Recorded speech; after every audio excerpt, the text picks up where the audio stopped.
I'm the executive director of OEN, and Angel Oregon is just one of OEN's many programs. I want to give special acknowledgement to a couple of our sponsors, and unfortunately I'm going to have to put on my reading glasses because, you know. So I want to recognize Keiretsu Forum is the sponsor for the program guide, that wonderful booklet you have that will guide you through the day. Friends of Angel Oregon this year are the Oregon Growth Account and the Oregon Community Foundation, and the Oregon Innovation Cluster, which includes ONAMI, OTRADI, and Oregon BEST. Those are Oregon's signature research centers.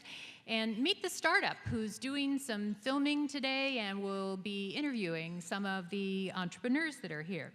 But I want to start with a little bit of a story, kind of a personal story, of the journey that my husband Brian and I took as entrepreneurs and the experience that we had when we encountered a very special angel. And we started our company, Castor & Pollux, in 2000, put a fair bit of money into it ourselves, and basically got to the point a few years later, classic entrepreneurial point, of running out of money. And I remember sitting there in a warehouse. We had to let go of the people that had come with us from our former company. It was just Brian and I. It was really cold. We didn't have offices. We didn't have heat. I had a heater. It was winter time, mitts on, trying to tap away at the computer keyboard. And we had pitched everybody and their brother. I mean, we thought that we had been up, down, forwards, backwards, trying to get money from virtually anybody who would listen to our story. We happened to walk into an office of a gentleman who listened to our story and reached into his drawer, pulled out a checkbook, wrote a check. It was $35,000, handed it to us, and said, "You know what? I believe in you. I know you can make this work. I'm not worried about the documents. We'll sort it out later. But I know you can do this." So angels really do exist. And that's why we're all here today. Good afternoon, everybody. My name is Erica Welsh, and this is Keely Tillotson. And we are the co-founders of Wild Squirrel Nut Butter, the all-natural flavored nut butter company that we started as college sophomores at the University of Oregon. One day, as Keely and I were enjoying our favorite snack, celery and peanut butter, we ran out. So instead of running to the grocery store, we decided to start making our own. And in 1 year's time, we've gone from selling our nut butters to family and friends at farmers markets to now selling in over 40 stores, to close to 40 stores and growing. Now, you may be sitting there thinking, well, peanut butter, that's a silly idea. But there's nothing silly about the fact that peanut butter is a billion-dollar industry. 75% of Americans have peanut butter in their pantries right now. So I ask you, raise your hand if you're part of that statistic. Raise your hand if you currently have peanut butter or some other form of nut butter in your pantry right now. So as you look around, it is clear that peanut butter is a widely consumed product. So did you know that last year, companies spent over $1.6 billion on social media? And yet most of them are still trying to figure out how to leverage that spend for their business objectives, which is why the market for management and analytics products was over $250 million last year and will grow to over $1 billion in the next 4 years. My name is Matt Hickson. I'm the CEO and co-founder of Telligence, and we believe that we have the key to unlocking the potential of social media for business. So social at its most basic level is pretty simple. It's a lot like you guys sitting at this table today. You might turn to the person next to you and talk about entrepreneurship or startup, and the more that you talk about it with them, the more of a relationship you build. The less you talk about it with them, the less of a relationship you build, and that changes a lot over time. And so at this basic level, it's pretty simple. So why do marketers have such a hard time with this, right? This is the same thing that happens in the virtual world that happens in the physical world. Now imagine you're a marketer, and you're not dealing with one relationship or even the relationships at your table. Try to get your head around the relationships in this room, or 1,000 relationships, or 10,000, or 100,000 relationships, which is what happens online.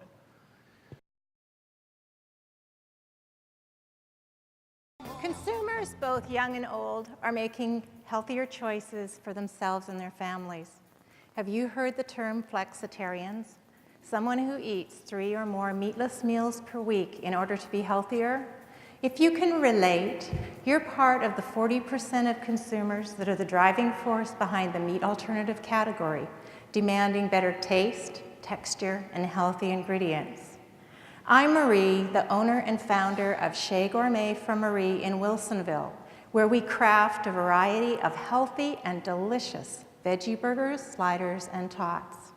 I founded Chez Gourmet in 2007, and by 2011, we had revenues of $1 million. Thanks to over 250 retail stores and a growing number of food service accounts, primarily in Washington and Oregon.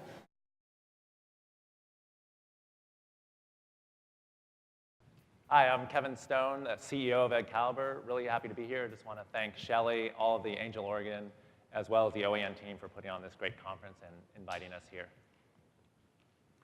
Back in 2007, I was very fortunate. The company I co-founded, called Be Vocal, sold to a publicly traded company for over $100 million. After the acquisition closed, I had some time to reflect and think about what I wanted to do next and how I can make a big impact in the world. And the area that I decided to focus on was K-12 education.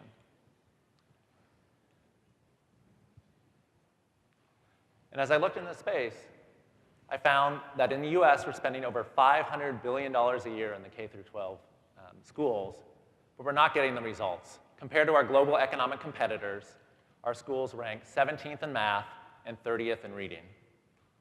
Over 15 million of our students are in low-performing schools, and if we had already closed the achievement gap, our nation's gross domestic product would be $1.3 to $2.3 trillion higher. But there's good news. This problem is solvable, and Excalibur plans to be a big part of the solution. And together, we can solve it.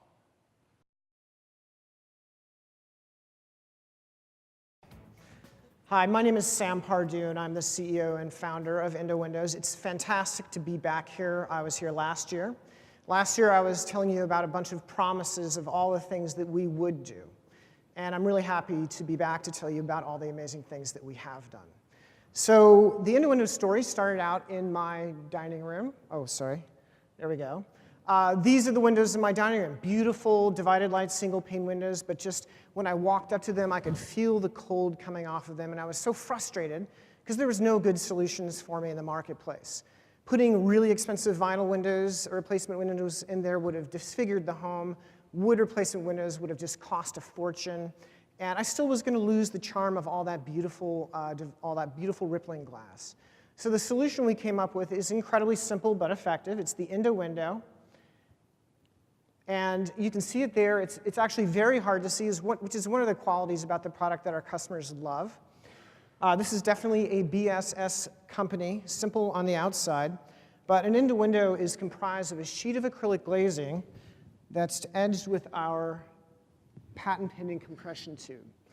And our dealers actually measure the inside of the window to get a precise measurement so that we can make the IndoWindow the exact same shape as the inside of the window frame, but slightly bigger, so that when the IndoWindow is pushed into place, just like this, the compression tubing compresses and it creates a spring force that holds the window in place. So simple. And once it's installed, it dramatically improves the comfort of the home, reduces noise, and helps knock people's energy bills down very substantially.